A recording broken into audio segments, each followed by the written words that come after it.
নবম ও দশম শ্রেণীর পদার্থবিজ্ঞানের বল অধ্যায়টা নিয়ে আমরা আলোচনা করব। বল অধ্যায়ের একটি গুরুত্বপূর্ণ বিষয় যেগুলো আমরা সেগুলো সমাধান করার চেষ্টা করব। সাধারণত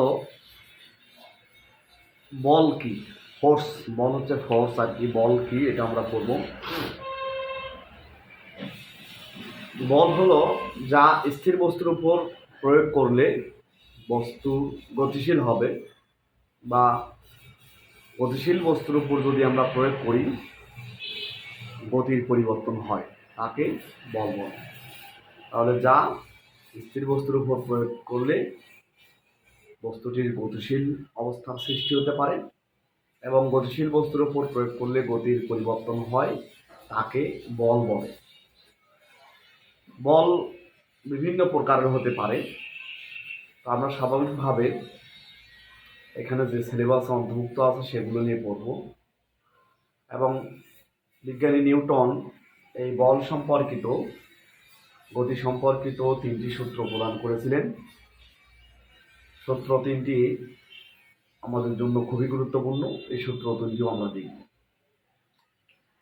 তাহলে নিউটনের গতির যে 3টি সূত্র, অর্থাৎ থিওরিটিক্যাল যে সূত্র, এই সূত্রের প্রথমটি বল এবং জড়তার গুণগত সংজ্ঞা প্রদান করে। প্রথম সূত্র হলো স্থির বস্তু সবসময় স্থির থাকবে। কখন? যখন বাহ্যিক বল প্রয়োগ করা হবে না। অর্থাৎ কোনো বস্তুর উপর যদি বল প্রয়োগ না করা হয়, তাহলে যে বস্তুটি থেমে আছে বা স্থির আছে, তাহলে সবসময় সে স্থির থাকবে। আর যদি বাহ্যিক বল প্রয়োগ না করা হয়, কোনো বস্তু যদি গতিশীল অবস্থায় থাকে, তাহলে সে বস্তুটি কিন্তু সারা জীবন গতিশীল অবস্থায় থাকবে।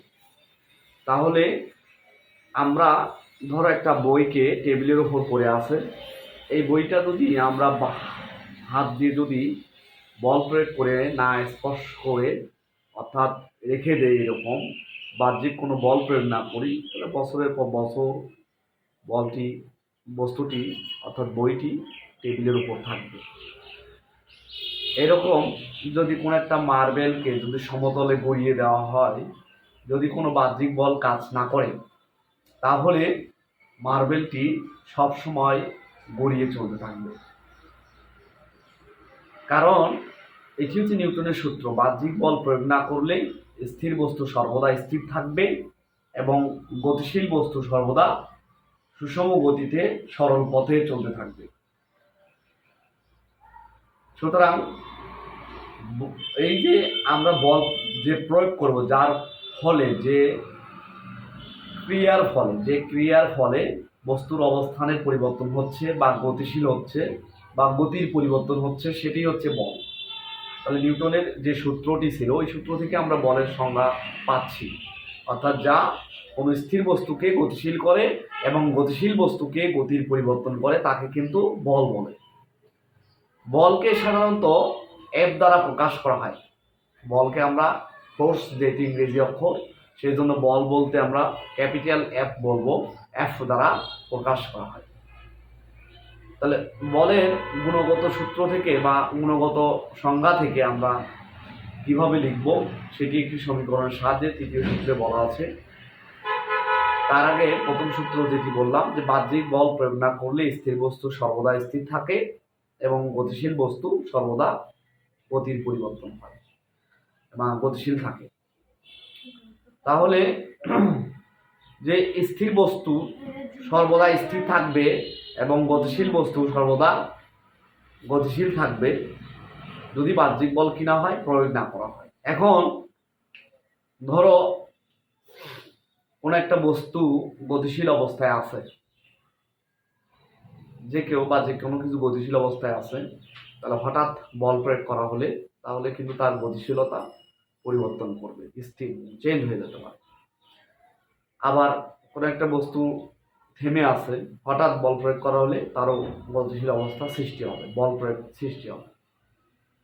এই যে বস্তু, কিছু কিছু বস্তু যখন গতিশীল বস্তু সবসময় গতিশীল থাকতে চায়, আর স্থির বস্তু সর্বদা স্থির থাকতে চায়। তো স্থির বস্তু সর্বদা স্থির এবং গতিশীল বস্তু সর্বদা গতিশীল থাকতে চাওয়ার যে ধর্ম সেটা কিন্তু জড়তা বলা হয়। জড়তার সংজ্ঞা আমরা কি বলবো? জড়তার সংজ্ঞা থেকে সাধারণত দেখা যায় দুই ধরনের: স্থির বস্তু সর্বদা স্থির থাকতে চাবে এবং গতিশীল বস্তু সর্বদা গতিশীল থাকতে চায়। তো স্থির বস্তু স্থির থাকতে চাওয়ার যে ধর্ম, গতিশীল বস্তু যে গতিশীল থাকতে চাওয়ার ধর্ম, এটি কিন্তু জড়তা। তাহলে জড়তা আমরা দুই ধরনের লিখতে পারি। জড়তা, তো তোমরা জড়তার সংজ্ঞাটা লিখবা, জড়তা কি। এখানে জড়তা শিখবে, জড়তা কি। 1 নাম্বার যেটি বললাম, স্থির বস্তু সর্বদা স্থির থাকবে এবং গতিশীল বস্তু সর্বদা গতিশীল থাকতে চাওয়ার যে ধর্ম সেটি হচ্ছে জড়তা। জড়তা দুই প্রকার। 1 নাম্বার হচ্ছে স্থিতি জড়তা, স্থিতি জড়তা।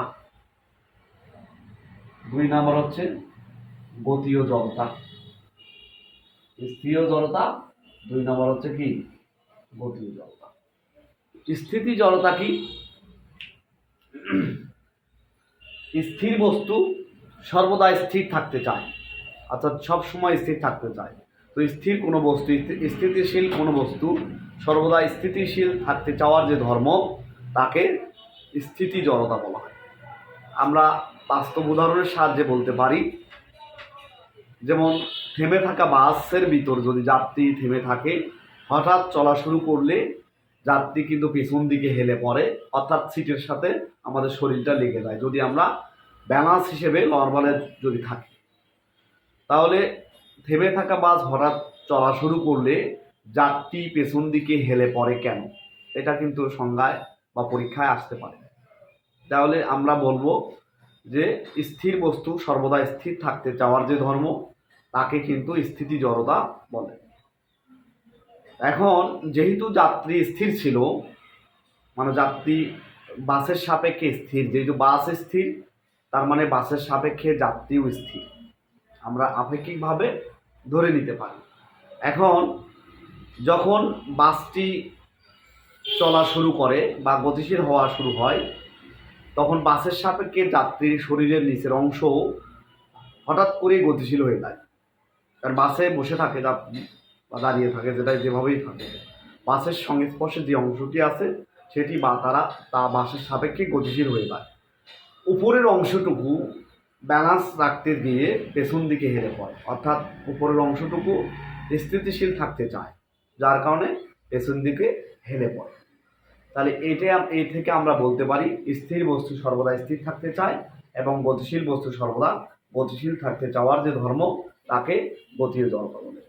এখন গতিশীল বাস বা গাড়ি যেটাই বলি না কেন, গতিশীল কোনো কিছু থেকে যদি নামা হয়, হঠাৎ করে নামতে হয় বা নামা হয়, তার সাপেক্ষে আমরা দৌড়াতে হবে, অথবা তার সাপেক্ষে যদি না দৌড়াই তাহলে কিন্তু সামনের দিকে ছিটকে পড়ে যেতে পারি, অথবা বাসের ভিতরে যদি বসে থাকি তাহলে আমরা সামনের দিকে হেলে পড়ে।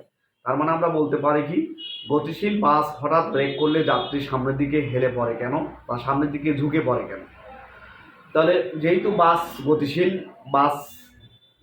বাসের সাপেক্ষে যাত্রী গতিশীল, তো যাত্রী সবসময় গতিশীল থাকতে চাচ্ছে বাসের সাপেক্ষে। তো বাস যখন ব্রেক হয়ে যায়, যাত্রীও তখন স্থির হয়ে যায় বাসের সাপেক্ষে, কিন্তু শরীরের উপরের অংশ সর্বদা গতিশীল থাকতে চায়, যার কারণে যাত্রীর উপরের অংশ সামনের দিকে ঝুঁকে পড়ে। অথবা আমরা যদি গতিশীল বাস থেকে নামতে শুরু করি, তাহলে বাসের সাপেক্ষে গতিশীল বাস থেকে যদি আমরা বাসের যে গতিশীল অবস্থাটা, এটি যদি ধীরে ধীরে না কাটাই, না অর্থাৎ নামার সাথে সাথে দৌড় না দিই, তাহলে কিন্তু আমরা ছিটকে পড়লাম। সুতরাং এটি হচ্ছে কি, একটা জড়তার সংজ্ঞা। এই জড়তার সংজ্ঞাগুলো আমাদের ভালো করে শিখতে হবে, ঠিক আছে? এই জড়তা সাধারণত ভর দ্বারা জড়তার পরিমাপ করা হয়, কারণ ভর বেশি হলে তার জড়তার মান বেশি হবে। এই ভর হচ্ছে বস্তুর জড়তার পরিমাপ। নিউটনের গতির প্রথম সূত্র থেকে বল এবং জড়তার সংজ্ঞা পাওয়া যায়। যদি পরীক্ষায় আসে এমসিকিউ যে নিউটনের গতির প্রথম সূত্র থেকে কি ধারণা পাওয়া যায়, বল এবং জড়তা। জড়তার পরিমাপক কি? জড়তার পরিমাপক ভর। ভর দ্বারা জড়তা পরিমাপ করা যেতে পারে। এরপরে প্রথম সূত্রটা কি? প্রথম সূত্র, বাহ্যিক বল প্রয়োগ না করলে স্থির বস্তু সর্বদা স্থির থাকবে আর গতিশীল বস্তু সর্বদা গতিশীলভাবে চলতে চেষ্টা করবে। আমরা এই যে বস্তুর বল এবং বলের অধ্যায়ের অঙ্কটা এটি আমরা মানে বল ধারণা এটি আমরা পেলাম। এর পরের ক্লাসে আমরা নিউটনের দ্বিতীয় সূত্র নিয়ে আলোচনা করব। এই পর্যন্ত আজকে।